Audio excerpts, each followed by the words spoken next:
Assalamualaikum warahmatullahi wabarakatuh. Waalaikumsalam warahmatullahi wabarakatuh. Gimana nih kabarnya hari ini? Kalian sehat? Alhamdulillah. Alhamdulillah. Semangat ya. Berdoa terlebih dahulu. Berdoa dimulai.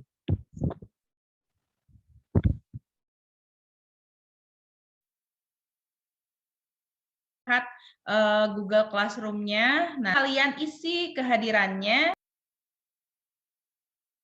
Ini tuh memiliki tujuan. Tujuannya tuh apa sih? Nah, yang pertama, kalian mampu nanti menemukan perbedaan perjuangan sebelum dan sesudah tahun 1908. Kemudian kalian nanti mampu untuk menganalisis apa sih latar belakang munculnya pergerakan nasional di Indonesia.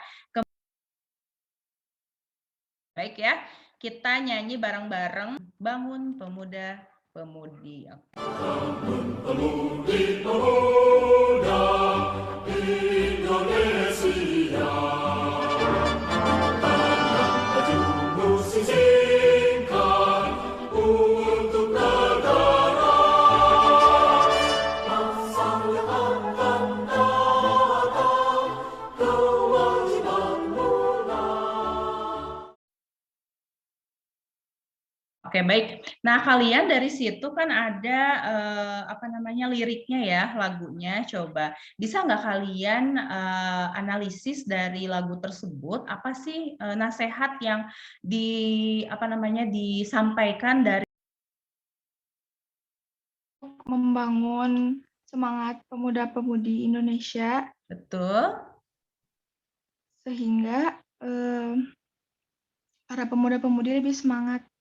Iya, ada sebuah nilai karakter. Amalia tuh, nilai karakter itu apa sih? Sesuatu yang bisa kita jadi pandangan hidup, jadi bisa Iya. kita lakukan hal baik. Betul sekali ya, jadi pedoman seperti itu ya. Di antaranya ada nilai jujur, kemudian ada nilai kerja keras seperti itu ya, tanggung jawab. Nah, itu yang bisa kita ambil dari lagu tersebut ya. Nah, ini foto apa ya, anak-anak? Orang yang sedang belajar, Bu. Oke, ada orang-orang atau anak-anak yang sedang belajar ya. Nah, ini adalah keadaan atau suasana sekolah pada zaman kolonial Belanda. Pertama, kebijakan apa sih yang membuat bangsa Indonesia atau Hindia Belanda itu bisa bersekolah? Politik etis, Bu. Politik etis. Oke, betul ya, ada tokoh-tokoh elit terdidik ya. Nah, seperti itu. Nanti muncul kaum cendekiawan pribumi. Nah, di sini ya, yang nantinya akan menjadi pelopor pergerakan nasional seperti itu ya. Kalian apa sih untungnya bangsa Indonesia bisa sekolah? Biar kinerjanya lebih bagus, Bu. Biar kinerjanya lebih bagus karena sebelumnya sudah terdidik. Betul sekali. Ada lagi nggak menurut pendapat kalian? Mencetak tenaga kerja murah. Betul, mendapatkan tenaga kerja yang murah ya. Nanti kita akan belajar mengenai pergerakan nasional Indonesia. Oke. Nah, karena kalian sudah menguasai materinya, sudah baca modul atau bahan ajarnya, Ibu yakin kalian bisa ini. Nah, di sini Ibu akan tanya nih kepada Rasendria. Coba, menurut Rasendria, apa sih pergerakan nasional itu? Salah satu fase sejarah Indonesia untuk mencapai kemerdekaan. Bagaimana sih perjuangan sebelum dan sesudah tahun 1908? Coba di sini kira-kira, nah terlihat nggak? Nah, di sini ada perjuangan dipimpin oleh golongan terpelajar. Ini masuknya kemana ya, anak-anak? Sesudah tahun 1908. Oke, sesudah tahun ya. Nah, betul ya. Perjuangan dipimpin oleh golongan terpelajar. Sebelumnya dipimpin oleh siapa? Raja-raja, Bu. Oleh raja atau dipimpin oleh bangsawan. Oke, tahun 1908 kalian tahu nggak ada peristiwa apa aja? Perang Padri, Bu. Perang Padri, betul sekali. Perang apa lagi? Diponegoro. Diponegoro, dan masih banyak lagi perang-perangnya ya. Coba, kalau perlawanan sesudah tahun 1908, sifatnya seperti apa perlawanannya? Nasional. Bersifat nasional, berarti ini masuk ke sesudah. Oke, sebelum. Oke, bagus ya. Oke, baik. Selanjutnya kita akan masuk ke faktor-faktor lahirnya organisasi pergerakan nasional. Coba. Yang saya tahu, Bu, faktor-faktor lahirnya organisasi pergerakan nasional ada 2. Di antaranya faktor internal dan eksternal. Nah, Penderitaan rakyat. Penderitaan rakyat, apalagi? Munculnya golongan terpelajar sebagai kelas. Betul, munculnya golongan media, komunikasi, dan transportasi. Betul, Anissa, berkembangnya media komunikasi ya. Ada lagi? Rindu terhadap kejayaan di masa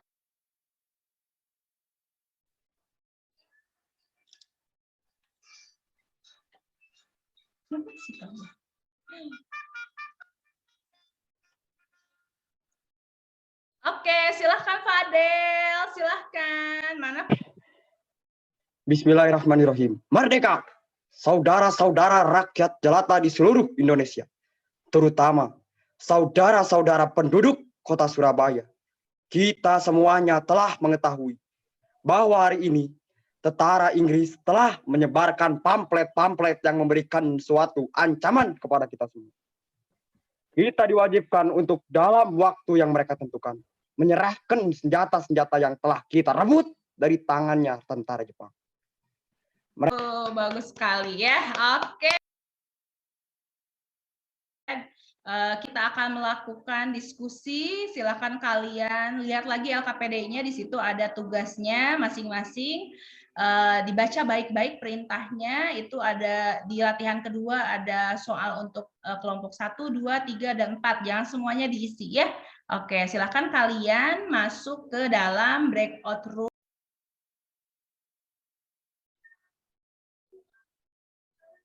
Baik, Latifah, Ridwan, dan Reska, nilai apa yang kamu bisa ambil dalam materi atau dalam soal yang sudah ada di LKPD? Minimal 3, apa aja? 1. Cinta tanah air, Bu. Cinta tanah air. Nanti apa lagi? rasa ingin tahu, Bu. Rasa ingin tahu, cinta tanah air. 1 lagi apa? Semangat kebangsaan. Apa, Anissa atau Rasendria? Hendra apa? Hendra, Bu. Kenapa? Jadi kalau nilai karakter yang terpilih dari Budi Utomo itu salah satunya itu peduli sosial. Terus pagi-pagi, Bu. Nah, kenapa, Syifa? Tadarus rutin pagi-pagi. Oh iya, tadarus rutin pagi-pagi ya. Oke, semuanya ini sudah masuk ke room utamakah? Oke, siap-siap untuk penampilan kelompok ya. Saya akan menjelaskan nilai-nilai yang terkandung dalam bacaan untuk kelompok 1. Yang pertama, ada nilai menghargai prestasi, yaitu kalimatnya, karena Dr. Wahidin sangat menghargai harganya prestasi yang dimiliki oleh pelajar-pelajar pribumi untuk melanjutkan sekolah. Contohnya adalah kehidupan kita, teman kita mendapatkan peringkat 1 di kelasnya dan kita mengapresiasi atas prestasi yang teman kita berikan. 2 sekarang, silahkan. Itu ada semangat kebangsaan. Artinya itu sikap dan tindakan yang menempatkan kepentingan bangsa dan negara di atas kepentingan pribadi atau individu dan golongan. Bukti dalam teksnya yaitu Budi Utomo adalah sebuah gerakan yang ingin menyadarkan kedudukan bangsa Jawa. Contoh dalam kehidupan sehari-harinya yaitu yang pertama ada mengikuti upacara, yang kedua rajin belajar, yang ketiga saling menghargai antar sesama. Kelompok 3, silahkan. 3, kalau nilai-nilai karakter mencerminkan dari organisasi Budi Utomo adalah peduli sosial, sikap religius, kerja keras, semangat kebangsaan yang dapat kita lihat saat Budi Utomo memperluas kesempatan anak-anak pribumi untuk menerima pendidikan Eropa. Hal ini juga membuat masyarakat Jawa pada saat itu menerima keterampilan ilmu teknik. Hal lain yang mencerminkan sikap peduli sosial dan sikap religius yaitu ketika organisasi Budi Utomo mengajukan kepada pemerintah Belanda agar di setiap sekolah diperlukan adanya pengajaran pendidikan agama Islam agar penduduk pribumi tidak terpengaruhi dengan agama Kristen yang pada saat itu satu-satunya pendidikan religius yang diajarkan. Jika dilihat dari pernyataan di atas, organisasi Budi Utomo adalah salah satu organisasi yang terbilang sangat bekerja keras. Nilai-nilai karakter yang terdapat pada teks yang diberikan oleh kelompok 4, nilai yang pertama adalah nilai mandiri. Mandiri adalah sikap dan perilaku yang tidak tergantung pada orang lain dalam menyelesaikan berbagai tugas maupun persoalan. Dalam teks ditunjukkan pada kalimat organisasi kebangsaan yang berdasar pada usaha individu yang bebas dan sadar terhadap persatuan. Dalam kehidupan seorang pelajar, nilai ini dapat direalisasikan, yaitu siswa disarankan untuk belajar secara individu karena keadaan sekarang yang sedang dalam keadaan pandemi COVID-19. Terima kasih, bagus sekali. Nah, dari diskusi kita kali ini, kalian semuanya kan sudah dapat ya, apa sih nilai karakter yang bisa kalian ambil dan kemudian bisa kalian aplikasikan dalam kehidupan kalian sehari-hari ya. Nah, dari sini apakah ada pertanyaan? Ada yang kurang mengerti dari materi kita hari ini? Oke, Muhammad Siap aja. Oke, silahkan. Ada pertanyaan untuk Iqbal. Oke, pertanyaannya adalah Itu sih Bu, selain dari organisasi Budi Utomo ada apa lagi selain dari itu? Itu aja sih Bu. baik, ada yang tahu nggak selain dari organisasi Budi Utomo, ada yang lain lagi nggak sih gitu? Ada organisasi Sarekat Islam, Bu. Oke, ada organisasi Sarekat Islam, betul ya.